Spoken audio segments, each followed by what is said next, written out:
And so now I'm going to turn it over to Adam, and he's going to get us started. Excellent. Thanks, Erin. So welcome everyone, and thank you for taking a few minutes out of your busy week to join us. We're actually going to spend most of the session today sort of hearing from one of our product directors, Mike Hudson, around a recently released capability within our portfolio that is specifically aimed at repeated template style fraud attacks. But before we jump into that, I did want to set the table. So just take a few minutes to explain the kind of backdrop that compelled our product management team to actually build this functionality out. So with that, when it comes to fraud, there's always a little bit of this cat and mouse game that security providers like Mitek have to play. We know that fraud is constantly evolving, and thus we know we need to constantly evolve our defenses to meet it. That's one of the main reasons why we have a key tenet within our product strategy to closely collaborate with our clients. And the goal is basically to understand and also to provide information on threats that we see from across multiple industries. So, when we do see one of these trends start to emerge, either in the wild or specifically from one of our customers, we then evaluate if new or enhanced defensive measures are needed. So, let me give you an example of that. Over the past year or so, we began to see a real rise in injection attacks. And now, I know most of you are probably very familiar with what these are, but just for the sake of being thorough, I'll mention that what we were specifically seeing was a substantial increase in images and videos being sent through our verification processes that didn't appear to be from the native camera on the device. So as a result, we took steps to better detect them, like flagging virtual cameras and emulators. We added enhanced analyzation of embedded image data to look for signs of tampering or manipulation. And then, of course, from us, we also added, some pioneering advancements in document liveness through our IDR&D team. Another example is we've seen AI give rise to much more convincing document forgeries, and unfortunately make them incredibly inexpensive to purchase online, which I will touch on just a little bit more here in a second. But to combat this, what we did is we enhanced the way that we compare and verify information based on embedded NFC chips. So for documents that have them, which is most global passports, things like that, we ensure that we're actually comparing the selfie that's taken during the enrollment process against the embedded image data that's on the chip rather than the image that's on the document itself. And what that ultimately means is that someone would actually have to go and modify the chip data rather than just replace the image on the doc, which, as you can imagine, is significantly harder to do. And then as a final example, because of the changing geopolitical landscape, and specifically to combat the growing threat of global money laundering, we recently added numerous additional database checks to our MyVIP platform to check for everything from additional PEPs and sanctions watch lists to lost and stolen data from across the dark web. But unfortunately, fraud never stops. So one of the most recent trends that we've seen when analyzing our own internal data is organized fraudsters performing what we call templatized attacks. Now, honestly, the trend doesn't really come as a surprise. The amount of personally identifiable information that is available from data breaches, social media sites, and the dark web is frankly staggering. But unfortunately, by taking advantage of this, organized fraud rings have become incredibly efficient at executing large-scale attacks using both identity templates and synthetic identities. And because of another recent technology trend, namely AI, it's gotten much easier. Generative AI has made it much simpler to create really high-quality fake identity documents. Some of you may remember there was a site called OnlyFake that made headlines early this year by, cranking out fake ID docs for something like $15 a pop. Now, what I'll say is something like what, OnlyFake cranks out is pretty simple to catch. Document liveness will easily spot it. But the scarier form of this is when organized fraud rings take that template, and then combine it with stolen PII from actual individuals, which means the ID is a lot more likely to pass database checks. And then unfortunately what they'll do is they'll find someone, often a patsy, with slight variations to their look, which is what you see on the screen here, right? And they'll use that to pass the liveness check that many systems rely on. This is a real genuine threat to a lot of different stages or steps along the verification process. And the worst part is, we've seen the same templates appear in attacks across multiple organizations and frankly, even multiple geographies, meaning that these organized fraud rings can quickly attack one company after another. The example here on the screen is we actually saw similar IDs that started in the Netherlands, but then the same template appeared in attacks across the EU and then unfortunately showed up, even weeks later in the US and Canada. Now, thankfully, there is some good news, right? The speed of these attacks and homogeneity of the images is actually a really strong indicator that we can use to identify this type of attack. And then we provide defensive measures to counter them before they sort of gain momentum. So that's sort of the backdrop. And with that in mind, I will say what I was going to do was now turn it over to our product lead on the solution for our solution, which we call duplicate identity scan. Unfortunately, he had an emergency pop up yesterday and was unable to join us live today. But luckily, we were able to actually get him on a call this morning and have him record the material that he was planning to present earlier this morning. So I'm going to try and play a quick video for you. I say quick, it's actually a reasonably deep dive into the solution itself. Play that video for you, and then we'll come back and go live to try and answer any additional questions or Q&A that we have from the audience. So give me just a moment, bear with me while I try to see if I can get the video playing.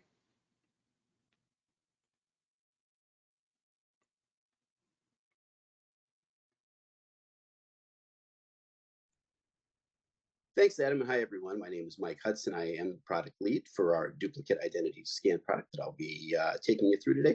Thanks, everyone, for joining, by the way. And Adam showed you exactly what we see in production. The trends that we see in our production traffic are that forgeries are getting higher and higher in their quality, and that can come from fraudsters just being more talented at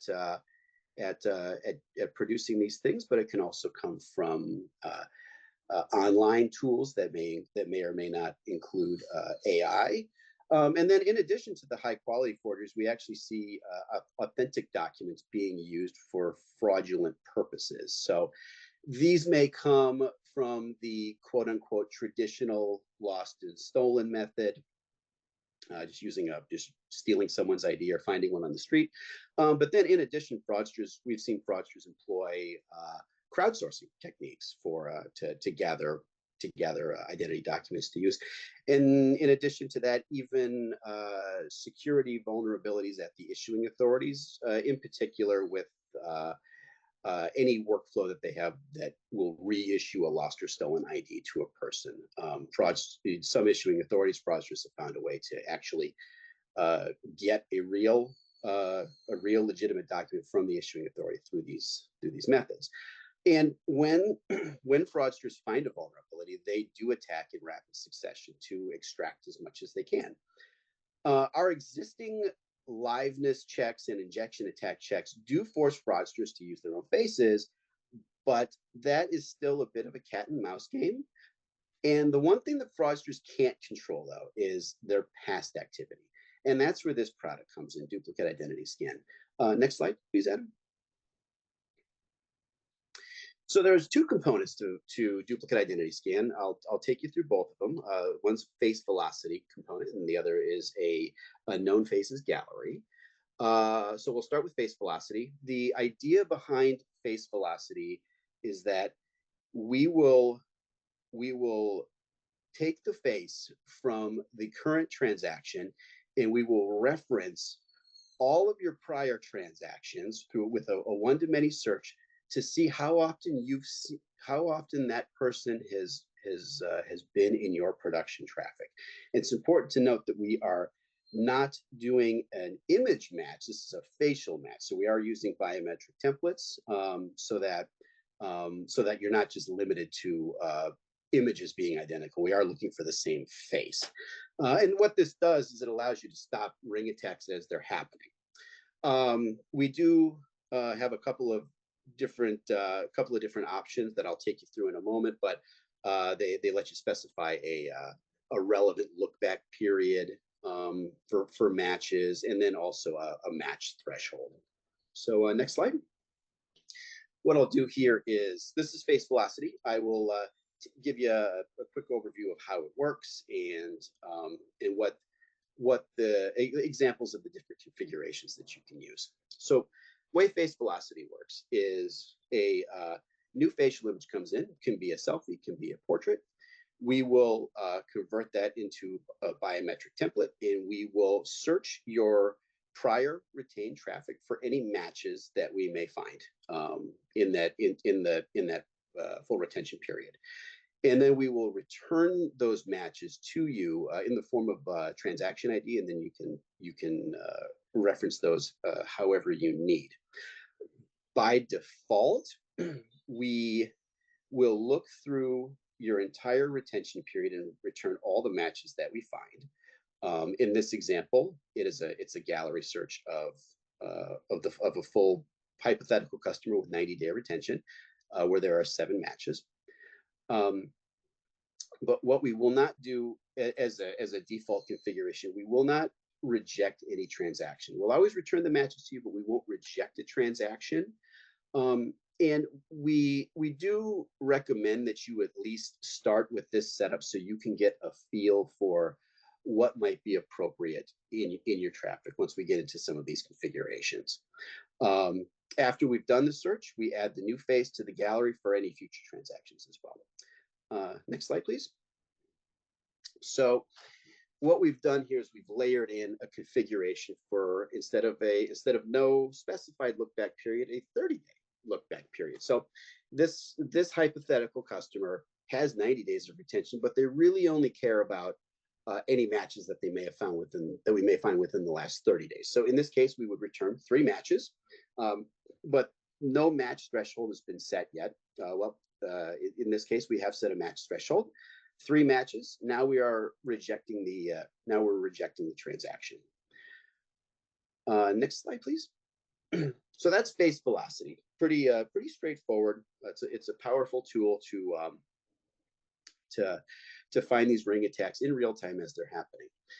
In addition to face velocity, we have our face gallery feature as part of duplicate identity scan, and the idea here is to block known bad actors immediately. So in case they come back, you can block them right away. What we offer is a way for you to manage your own gallery of known faces, so you can add or delete selfies from the gallery, and you can view the contents of your gallery too. I will say that unlike face velocity, which will support portraits and selfie images, the face gallery only supports selfies, and the reason for that is if you consider a fraudster who's picked up a lost identity document, they commit some act of fraud, and then you go and add that face that was on the identity document to this face gallery. Now an innocent person is wrapped up in being blocked from any future transactions, and we don't want that to happen. So for now, it is limited to selfies. Can you go next slide, please? So the face gallery feature works very similarly to face velocity in that we're doing a one-to-many search, although the size of the gallery would presumably be a lot smaller. Default configuration, same thing as face velocity, where we will tell you about the matches that we find, but we won't reject anyone.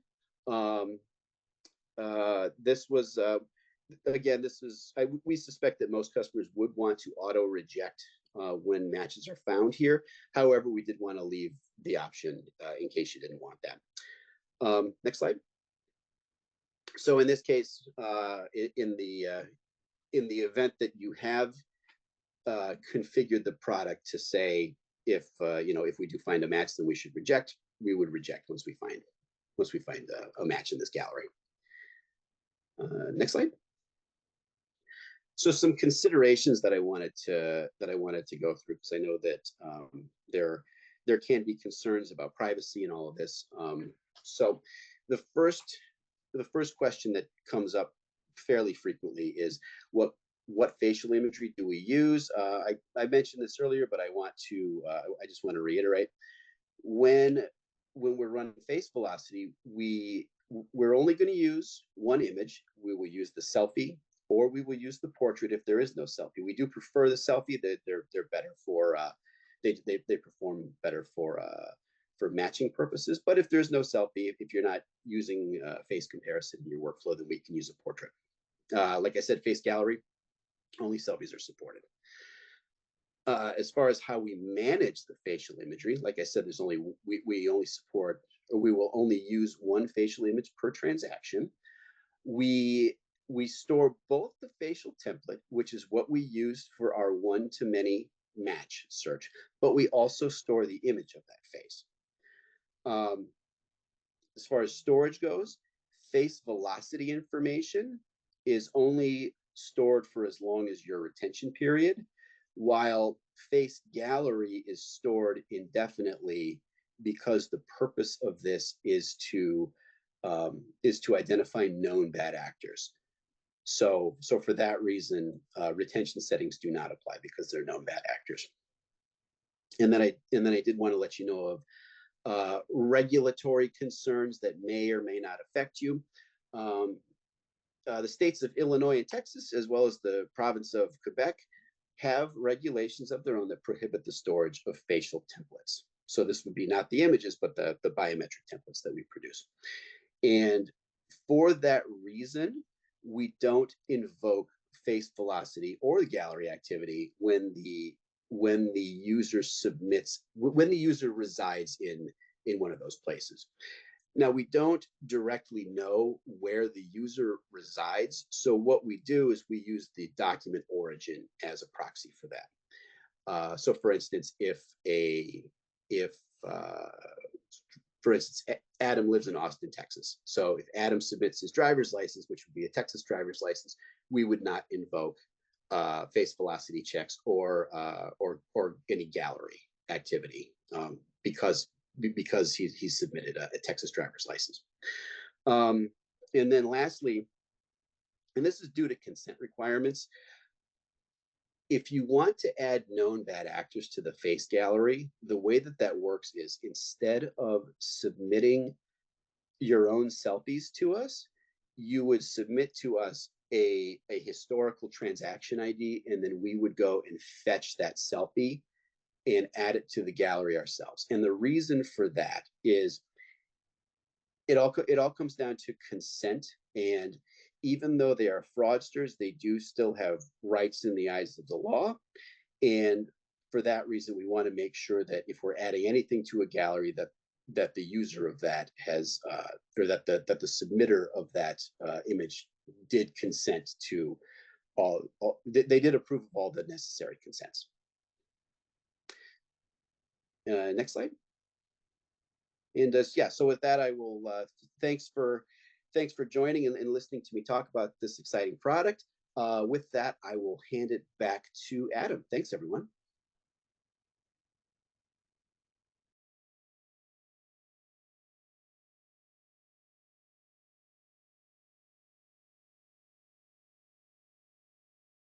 All right. Hopefully that was illuminating for everyone, and the video played as expected. I got to watch it, so I feel like that went well.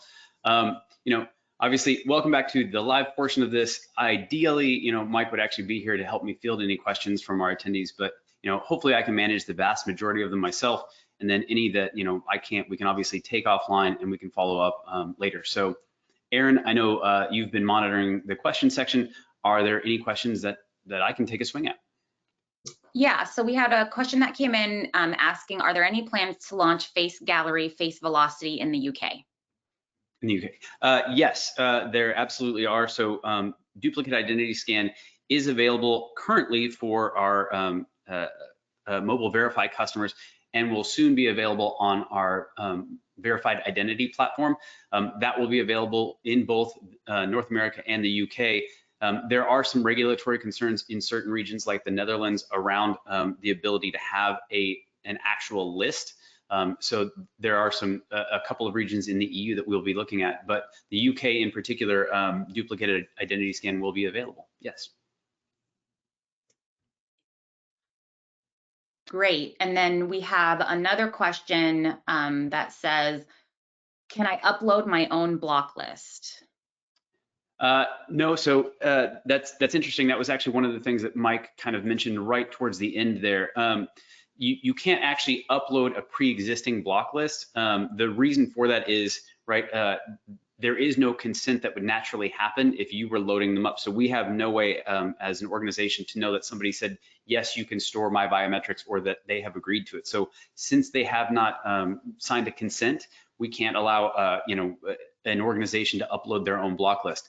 That said, anytime that there is a pre-existing transaction, so if they have previously allowed it within a transaction, we could add those existing transactions to the block list itself. But I guess the shorter answer is no, you can't upload your own pre-existing block list, i.e. like a list of names or images. Great. And then we have another question that came in.